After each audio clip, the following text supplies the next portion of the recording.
Welcome to the Toffee Blues, your source for all things Everton. I'm Ellis Nordoff, and today I'm back with a new video discussing Everton's prospective takeover by the Friedkin Group, current owners of AS Roma. I'm joined by John Solano from the Roma Press. How are we doing, John? I'm doing well. How are you? Good, thank you. Welcome to the channel. Got so much to talk about. It's so much uncertainty at the moment with Everton. We don't know who's going to be taking us over. We've had nothing official just yet. Of course, the 777 Partners takeover collapsed, so we were then looking for where else to turn and who else would come in, and that seems to be the Friedkin Group.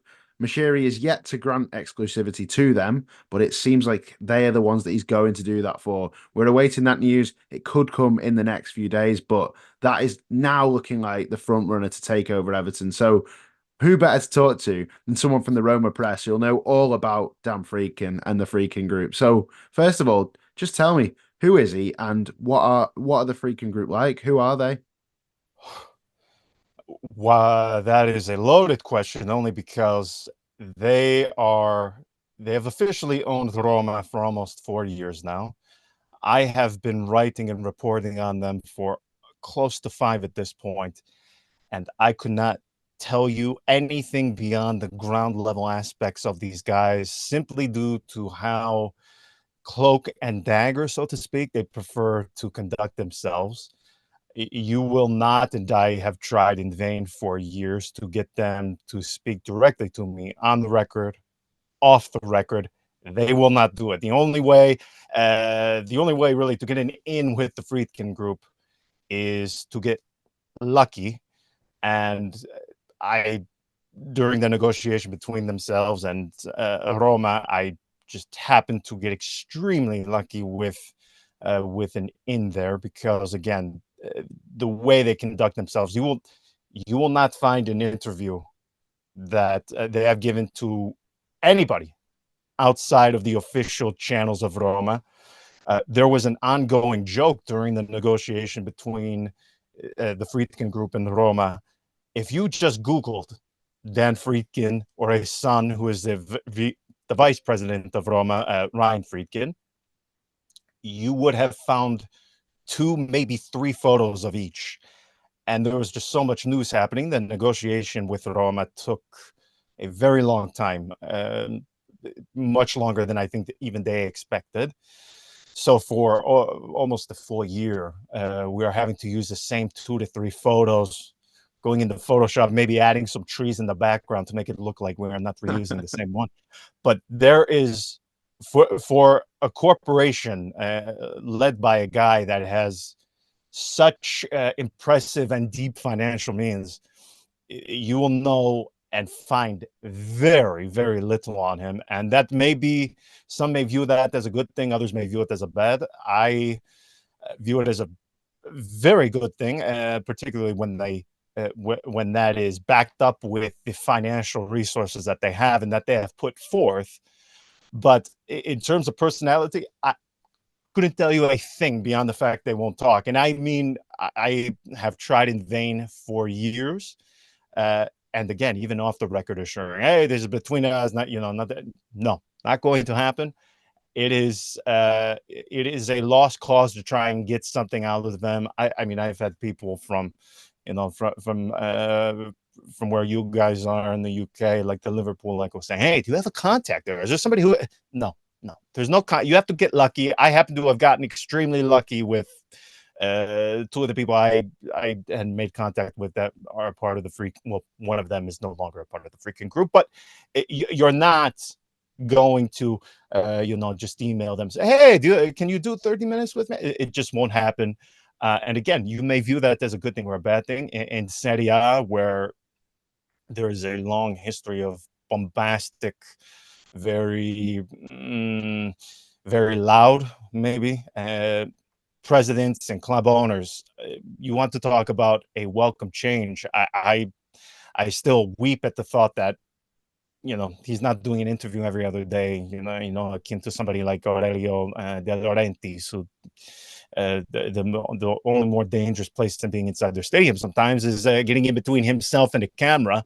So I that's my general outlook on the Friedkins. So half decade, being involved with them indirectly, and I still couldn't tell you much beyond the surface level of, if you go to isroma.com, those are the only interviews I access and have seen them give. It's again, it depends on your general outlook of this. If you want the guy out in front of the camera who likes to be heard, you are not going to like the Friedkin group. If you prefer a group that may not be so accessible, that you won't have to worry about the leaking many things to the newspapers. If you want, on top of that too, a group that backs that up with very, very, very deep financial resources, then you're going to be thrilled. So I have been thrilled that the Friedkin group have been at Roma, and given the ownership situation at Everton, I am very, very strongly of the opinion Everton supporters, they would like the Friedkin group, because I just don't think the more you hear from your owner or club president, that isn't necessarily a benefit. So I think just in general, it is a good thing and a reason to be excited. Well, sometimes the more you hear, the more frustrating that can be for fans. And Everton fans have always asked for communication from the ownership, and that has improved in recent years. But that's something that we're looking at in new owners. We want someone who will communicate with us through official channels, like you say there. And we have had times where Fard Mashiri has reached out to third-party channels instead, and that can be a bit frustrating. And then 777, a lot seemed to come out about them. There was a lot of leaking of news during the time where they were meant to be taking us over. So it might be quite refreshing, really, to know that anything that does come out about the Friedkin group will be coming out officially. And of course, they seem to be remaining tight-lipped at the moment over whether they will take Yes. over Everton or not. I think that Dan Friedkin and co will be looking at the terms and conditions, the details of the contract at the moment before signing anything. It seems like they've taken the time now to really assess it before they accept what Fard Mashiri is offering them. It's obviously a big deal to take over a football club, let alone a Premier League football club. And they've already got experience in the game, haven't they? Of course, being at AS Roma now since 2020, they've won the Conference League on their watch, of course, and a lot of Yes. things have changed at Roma since they've been in, haven't they? And I know that they've got a new transfer strategy. Could you kind of enlighten us a bit on how they've been since they took over Roma, where it was at beforehand, and how they have changed Roma for the better or perhaps for the worse? It seems like overall they have had a positive impact, but Evertonians want to know, what can we expect in the first few years if they were to take over? Well, just right off the bat, I would say the two financial situations are going to be, I think there is just such a gulf between, obviously, Premier League, Serie A. In this country, the television rights, you're just not getting that level of income as you are with the Premier League. I think, again, when it comes to simply the monetary portion of it, the financial means, that is something I wouldn't even give more than 2 seconds of worry or thought to. If you're getting the Friedkin group, you are getting a financial backer that puts their money where their mouth is, so to speak. I was trying to find the exact figures because Roma, they used to be publicly traded on the Borsa Italiana, the Italian stock exchange, and you could have a very detailed list of some of the money that they have put forth into the club. The Friedkin group, for the better, by the way, they removed them last year from the Italian stock exchange. But beyond what they paid to acquire Roma, I believe it was in April 2022, they put, in terms of cash into the club, 350, 400 million euro. And this was a club that they acquired in Roma that was financially a mess. They inherited an absolute disaster class. Interestingly enough, they before acquiring Roma, they were very much of interest of wanting to acquire a club in the Premier League, but the situation did not pan out at that time. So they shifted focus to Roma. And when it comes to the transfer situation, obviously Roma have had to balance this financial fair play situation that they have found themselves in, balance that with what they are able to realistically do in the market. Again, just some of the problems that Roma have and have had historically and continue to hamper them. I'm not obviously as well versed on Everton, but I can't imagine, just some of the, particularly the Italian bureaucracy that we have here. It's just not going to render itself nearly as damaging as it has towards Roma. Stadium situation, a lot of it has been a disaster. However, all that said, they still have been extremely active on the transfer market. Obviously, again, that has been with the fact they have had to respect UEFA's financial fair play. For me, I said this at the time, one of the best things that Dan Friedkin could have done was get himself on the chair alongside the likes of on the board of like club presidents and owners, get himself on the board alongside the likes of PSG's president, because the fact that he is now on the board, he's obviously going to have more influence with UEFA, and just given, I think, the precarious position UEFA is in terms of the Super League and all of this other stuff, I think clubs really have them over the barrel in terms of being able to, not be held to certain financial. There's no uniformity in the way, the financial restriction are carried out by UEFA. That's no secret. So when it comes to what Everton will be able to do in the transfer market, the money is going to be there. That won't be a problem. In Serie A, it's a much different landscape. I just can't imagine that the Friedkins are not going to be completely and fully invested in terms of wanting to see success for Everton, in wanting to put forth as many financial means as they are realistically able to handle. Now, they have done that. They also own a club in France, very smaller side, Caen, which, given their position in the media and cinema and entertainment landscape, isn't exactly a shock that they own or did acquire Caen last year. But the transfer market related matters, they won't be an issue. I mean, this past season, it was more of a deal of opportunity. But I mean, just the thought of seeing Romelu Lukaku in a shirt of Roma was fantasy. To see it come to fruition, it only happens with the Friedkin group at the helm.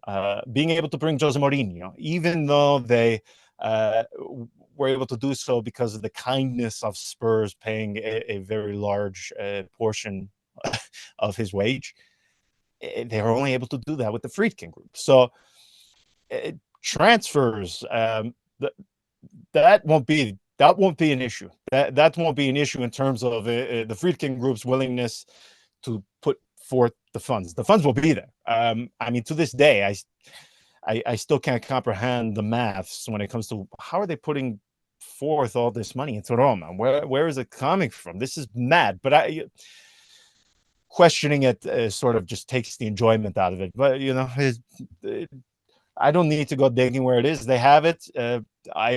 Most of us will probably be only left upset if we dig too deep into where these financial means are coming from.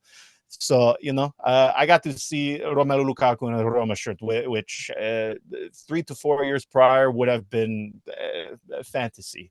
So the transfer market won't be an issue. I do think that you're going to have the ability to attract players that in previous seasons might not have been possible because you now have the financial means available to you. So the transfer market, quite honestly, would be one of the least worries I would have with the Friedkin group coming. It's their financial means are well established, and they back it up and have backed it up time after time at Roma.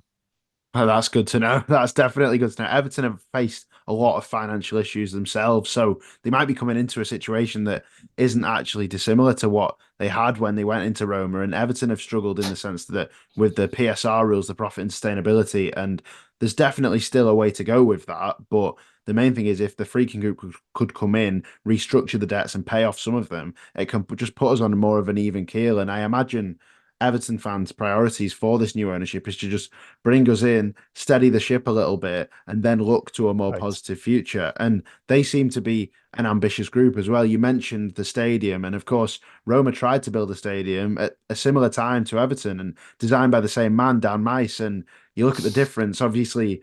Roma, there's no stadium even being built yet. And at Everton, of course, we're now less than 6 months away from completion of the stadium that Dan Mice designed. And there's quite a lot of parallels, really. You talk about Romelu Lukaku, played for Everton as well, a player who we absolutely loved at the time. And to bring back those memories for Everton, to have those times back, would be fantastic for us. And I think that having them in, from what you say, it seems like the financial means are definitely there. And the main thing is they need to have the money to cover the debts and to then fund Right. us properly from there on. That's vitally important. But then it's also about have they got the expertise to run a football club, which you would hope they have, considering they run Roma. Would you agree that they also employ people with expertise and also have expertise themselves? Yeah, absolutely. I think they are the perfect balance of being engaged whilst being hands off. The Dan Friedkin's son, Ryan Friedkin, he is, I won't say the face, but he is very present at Roma. He attends every training session. He is Wow. at the club's headquarters. He is very engaged. But the thing I respect most is, this is not some guy whose father bought for him a football club that he can play a football manager on. This is a guy who realizes, okay, I'm coming into this. It is not as if he has much experience in sport prior to coming to Roma. He comes to Roma and he is well aware of perhaps his limitations, whether it be technically on the pitch or off the pitch.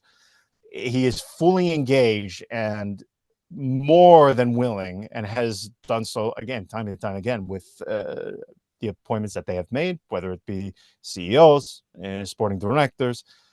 He is not one to sort of stick his nose in and say, "Oh, no, I don't want that.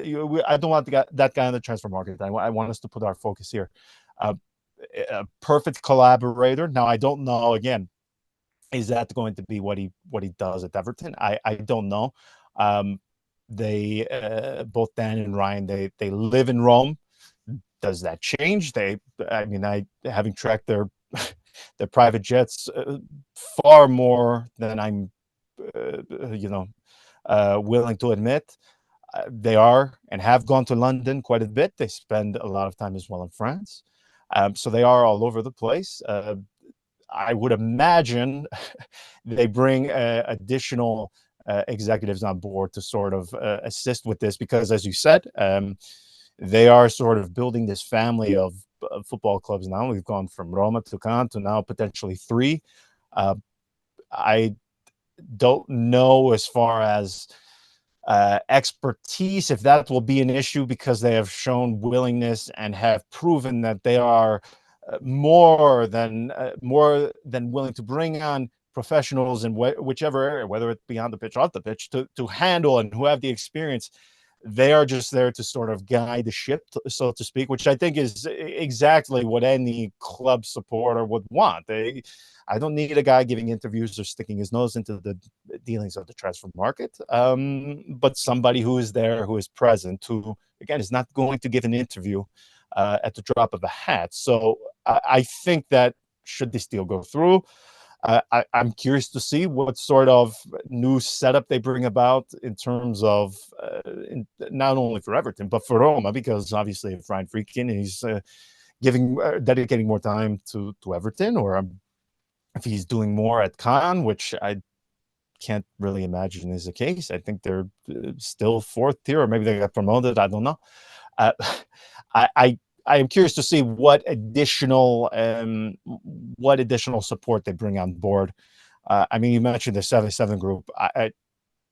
Just the fact, because I've interviewed them a couple of times, one of the guys there, just the fact they're even willing to talk to me, frankly, is a red flag. Willingness to get out in front of the camera, do these interviews. I prefer the approach of the Friedkins.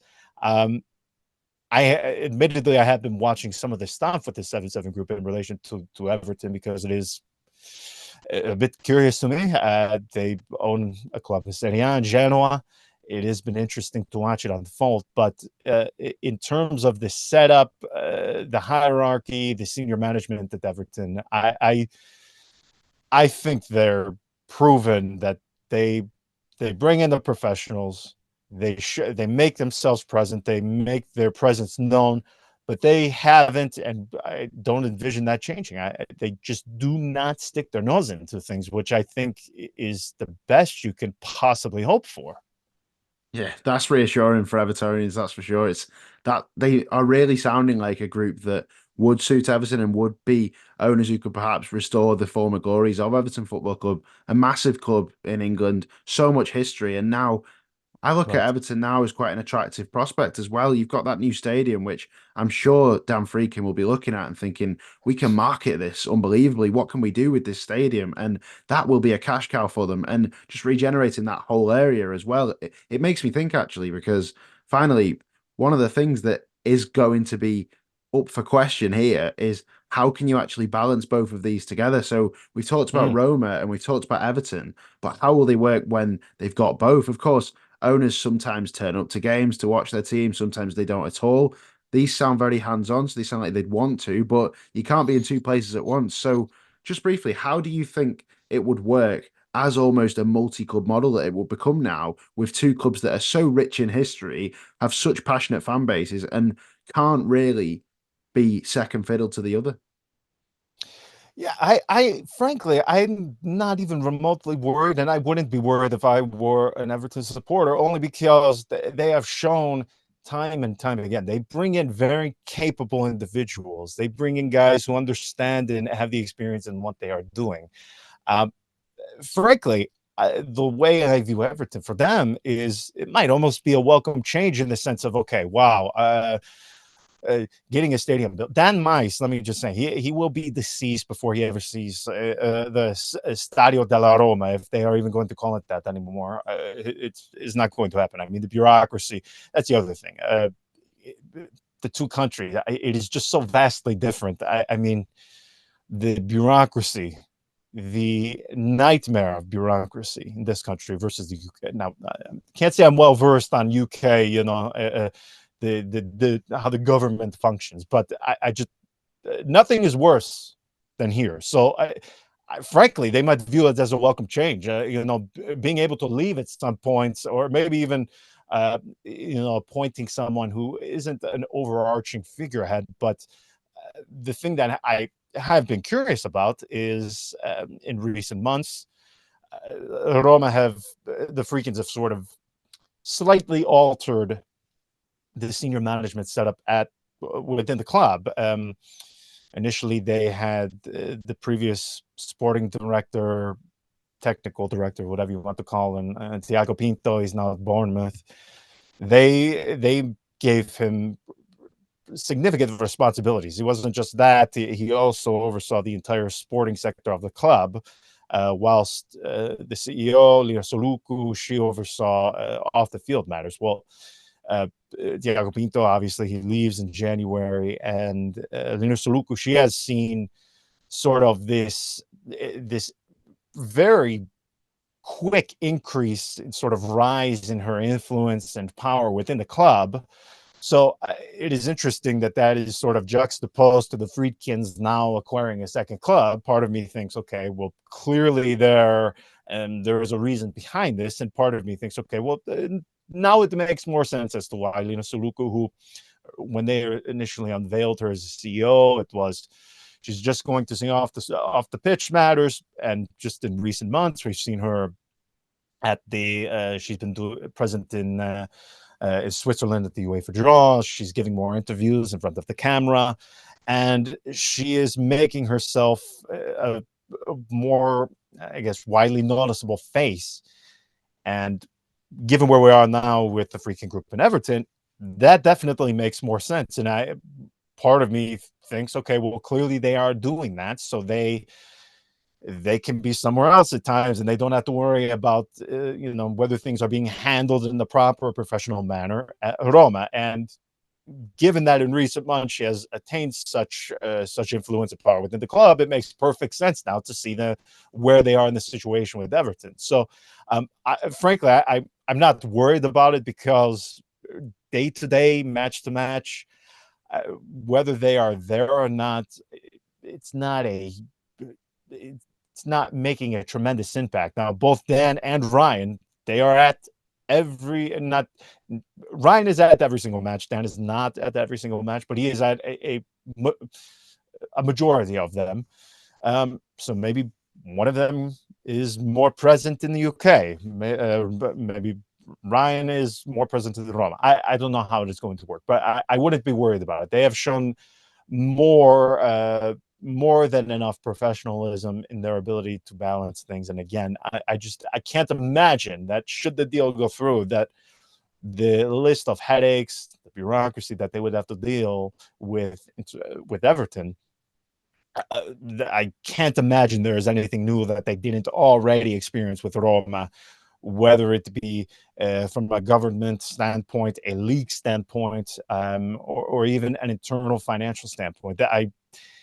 Every conceivable mess that you can create in football, they experienced it in this half decade with Roma, between the negotiation and since they own the club. So I wouldn't even be remotely worried, because they've faced a heap of issues and they've overcome every single one of them thus far, besides the stadium. But that's something that rises above individuals. That in this country, who knows? Probably that will never be built, frankly.